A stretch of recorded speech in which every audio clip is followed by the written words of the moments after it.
Good evening and welcome to episode 106 of Mystery Murder and Mayhem. The kids are officially out of school, so you know what? I have a little bit more time on my hand. So I'm going to get some episodes taken care of. So moving on, I know that wasn't much of an intro, was it? But anyway, moving on into tonight's episode. So June the 13th of this year will mark the 46th year since three little girls were murdered while they were away from home at Camp Scott in Oklahoma. And it would be a crime that would go unsolved for nearly as many years. There's a few twists and turns in this story, so let's get started.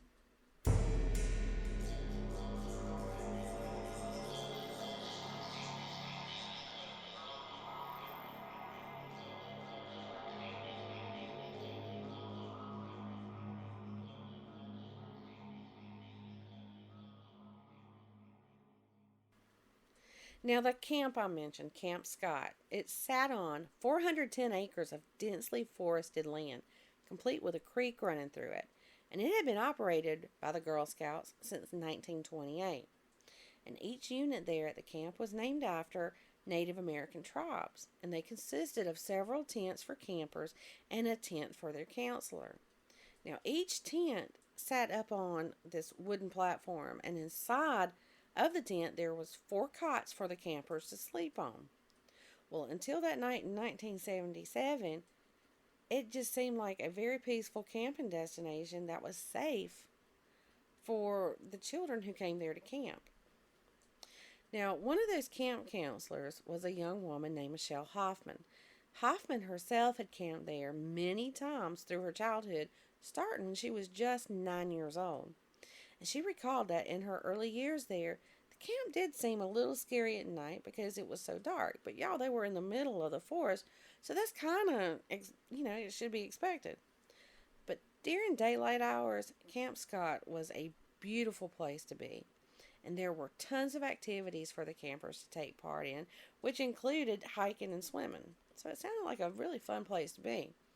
Now, Hoffman had arrived at the Girl Scout headquarters in Tulsa on June the 12th, and she recalled lots of excited little girls waiting to board buses that would take them to the campsite. Three of those little girls was 8-year-old Lori Farmer, 9-year-old Michelle Goose, and 10-year-old Denise Milner. And when Hoffman first met Denise, Denise wasn't wanting to get on that bus and go camping because she just knew she'd be homesick. So Hoffman tried to give her a little encouragement and offered to let her sit with her on the bus, on the way to their campsite. Now, Denise was a little unwilling at first, but soon she was on the bus singing songs with the rest of the girls, having a really good time. Well, once they were there, Denise was introduced to her tent mates, which was Lori Farmer and Michelle Goose. And before bedtime, Hoffman came back to their tent to tell them good night, but they were already asleep. Now, remember how I mentioned that night, or that nighttime at the camp was super dark? Well, that first night, it seemed even more dark because there was a thunderstorm brewing. The next morning, another counselor at the camp, Carla Wilhite, she started making her way down the trail to the showers around 6 a.m. And as she made her way, she made a startling and horrifying discovery. The bodies of all three girls, Lori, Michelle, and Denise, were laying at the foot of a tree. Now, at first, she only saw Denise because Lori's and Michelle's bodies were inside their zipped sleeping bags, and Denise was laying on top of hers. When she realized that Denise was deceased, she turned back and ran back up the trail, but she soon returned with the camp director and nurse. Now, later autopsies would reveal that Lori and Michelle, and this is Michelle Goose, not Hoffman, their autopsies would reveal that they had been killed by blunt force trauma to their heads. Denise had been beaten and strangled with a ligature, and all three of the girls had been sexually assaulted. Investigators were able to figure out that the attacks had taken place inside the tent, and then the bodies had been moved to the base of the tree. The camp director immediately sent all the other campers home on buses to their parents to shield them from, what had taken place and, keep them out of the way of the investigation. Well, soon news of the triple homicide was spreading across the country as investigators searched intensely through the woods for clues. They interviewed person after person and they followed up on each and every lead that they received. But it wouldn't be long before investigators had a suspect. On June 23rd, they came across the name Gene Leroy Hart, who was 33 years old and he had been convicted of burglary and sexual assault. Now, he had been in prison for those crimes, but he escaped, and he had been on the run for 4 years. Being an escapee was the least of his worries, though, because now he was facing 3 murder charges. Now, soon after investigators realized who their suspect was, district attorneys announced that investigators had searched a nearby cave and they found items that had possibly been stolen from the camp. And they claimed that some of these items connected them, they put the connection between those items and Hart. Well, Hart was no stranger to the woods, and he was what would be considered an expert woodsman. And on top of that, he had a lot of family members that lived in that area, and one of those family mothers was his own mother. Well, from there, the largest manhunt in Oklahoma history was underway. Now, it would be 10 months before they would ever find Hart. On April the 6th, 1978, acting on a tip from the Oklahoma State Bureau of Investigation, they surrounded a remote home that was 50 miles from the camp in Cookson Hills. And it was there in that rickety old shack that they found Hart. Soon he was charged with the murders of Lori Farmer, Michelle Goose, and Denise Milner. 21 months after the girls had been murdered, Hart would go on trial for capital murder. Now, even though investigators were positive that they had their man, there were some who felt that Hart just wasn't guilty of those murders. And one of those persons was the judge himself. It was the judge that was presiding over the trial, Judge William J. Whistler. And as a matter of fact, Hart told Judge Whistler the first time that they met that he didn't kill those girls, and Judge Whistler believed him. Members of the community were also convinced, that the investigators had it wrong. They had the wrong person. And they raised money to pay for his defense attorney by selling plates from they called it a hog fry. And they sold t-shirts. And then the Cherokee Tribal Council even donated $12,500 to go towards his legal defense. Now, the state had built their case on 2 types of evidence, and some of that evidence was what had been found in the cave, which included a pair of eyeglasses, a roll of tape that matched the tape that had been used in the murders, and some pictures that were linked to Hart because he had worked in a photo lab when he was in prison. Now, other evidence was biological, and that included semen and hair that had been found on the girls, along with a footprint that had been found in the mud at the campsite. Now, DNA wouldn't be used for a few more years in these types of cases, so that wasn't an option. Plus, hair evidence was discredited for use as forensic evidence, so police admitted that they didn't have solid proof that Hart had committed the crime. And for the icing on the cake, there was not even any fingerprints that had been left behind at the crime scene. So the defense decided to use this to their advantage. And really, you can't blame them. And then in doing so, they basically put the prosecution on trial. That footprint in the mud, it wasn't even the same size as Hart's foot. And the items that was found in the cave, well, it just wasn't convincing beyond a reasonable doubt.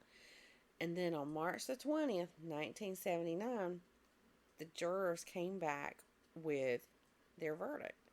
And that verdict was not guilty.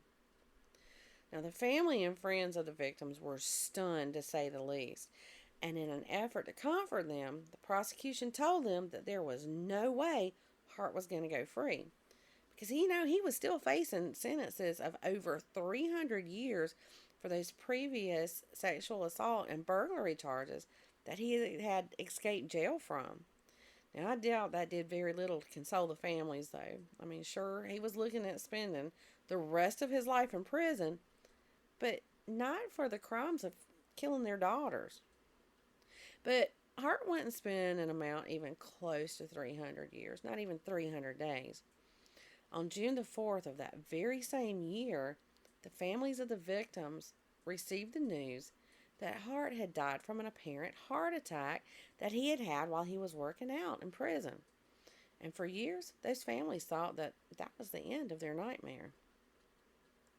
Well, even after Hart was found not guilty for the murders of the three little girls, police weren't very interested in pursuing the case any further for possible suspects. They still felt at that time that Hart was their man. There was no other suspects in their minds. But still others had to wonder if there was another suspect lurking around, on the loose. Now, I want to go back for a minute to Michelle Hoffman. She had been at the camp in March of 1977 for a special cadet weekend they were having, and while she and the others were away from their tent, someone had came in and ransacked it. Now, Hoffman had brought along with her a box of donuts, and whoever had gone into the tent emptied out the box of donuts, and inside the box, Hoffman found 4 or 5 pages from a little tiny notebook with the word kill written on each page. And then on another sheet of paper was a message that said, quote, "We're on a mission to kill 3 girls," end quote. Well, Hoffman took those notes to the camp director, but later she found out that several girls at the camp had confessed to writing the notes, and they had been thrown away. And this was a fact that was never brought up in the criminal case. So questions remained about whether those girls had actually written those notes or if maybe they had just caved under pressure by the camp director. And the questions also remained of, did the killer walk free and did they go on to kill others? Well, like I said, during the time that the trial took place, DNA wasn't in use. But that evidence, including a pillowcase that had semen on it, had been, that had been found from the campsite. It had been stored, and in 2008, it and some other items were retested, but sadly, police found that it was too degraded to create a DNA profile. Well, a few years later, Mays County Sheriff Reed started re-examining the case. Now, he was just a little boy himself when the murders had taken place, and he never imagined that one day, he would be investigating that case. Well, a year after he started looking into the case, the Oklahoma State Bureau of Investigation got in touch with the National Center for Missing and Exploited Children. And from there, 23 investigators, the FBI behavioral analysts, and profilers started looking into the case. And they made the suggestion that DNA be analyzed again, but that would cost somewhere around $30,000, which was money that the sheriff's office just didn't have. So area residents got together and they raised the money to have the test done again. And finally in 2022, just last year, the families had the answers that they had been looking for. The news was released that the existing DNA evidence strongly suggested Hart's involvement in the case and ruled out every other suspect. To this day, Sheriff Reed is confident that Hart was the one and the only one who could have committed the crime and says that unless something new is brought to light, he will remain confident. Now, how horrible for those families to go all that time and not know who had killed their daughters. And I read that it was nearly 40 years before Denise's mom could bring herself to visit Denise's grave again because this intense grief that she continued to feel. I mean, just imagine sending your little girls away to camp and you know that they should be safe and they're going to be watched over by counselors, but then something awful like this happens. And I mean, that's just a nightmare that never ends for those families. These little girls, none of them were over 10. So, I mean, they were little girls. Now, Lori Farmer was the youngest of the three at just 8 years old. And her mom, Sherry, had described her as smart, strong, and loving. And she was the oldest of 5 children, and her mom recalls that when she would give birth to a new sibling for Lori, Lori would just be so excited, and she became the little mama to all of them. And her father, Dr. Charles Farmer, told the court that Lori was extremely smart, and he gave examples such as like when Lori was 16 months old, she recited the Pledge of Allegiance flawlessly, word for word. And then when she was 2 years old, she completed a 100-piece jigsaw puzzle all on her own. She was so intelligent that she was able to skip the second grade after scoring 130 on an IQ test and tested as having a mental age of 10 years old. This camping trip was Lori's first with the Girl Scouts, and she had asked her mom if she could go just before her 9th birthday. Now, this camping trip would be Michelle Goose's second stay at Camp Scott. Michelle she was athletic, but she was a really shy girl. But she also loved plants, and she loved those plants so much that she made sure they were all taken care of before leaving for this camping trip. And her favorite plant was American or African violets, which also happens to be my favorite because my grandmother always had those. Unfortunately, I don't have my grandmother's green thumb. Anyway, so Denise, she was the oldest, and she had been excited about attending camp because in the beginning, when the plans were being made, several of her friends were supposed to go with her, but at the last minute, they backed out. And that's why Denise wasn't wanting to go that day that Hoffman met her before they got on the bus. Now, like Lori, she was exceptionally bright, and she had been accepted to a school in Tulsa for extremely smart students. Now, in the aftermath of this tragedy, Lori's mom, Sherry, founded the Oklahoma chapter of Parents of Murdered Children, which is an organization dedicated to providing assistance and support to the families of homicide victims. Michelle's dad, Robert Goose, he helped to establish the Victims' Bill of Rights in Oklahoma, along with the Oklahoma Victims' Compensation Board.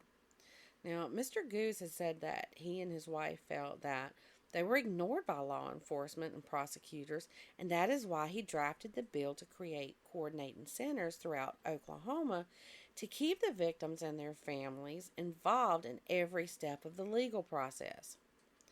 And as far as the compensation board, it helps to provide victims and their families with money to help with expenses such as medical bills. And as for Camp Scott, it was sold in the 1980s to a local family, but it remains closed to this day. But it is sometimes visited by ghost hunters and paranormal experts.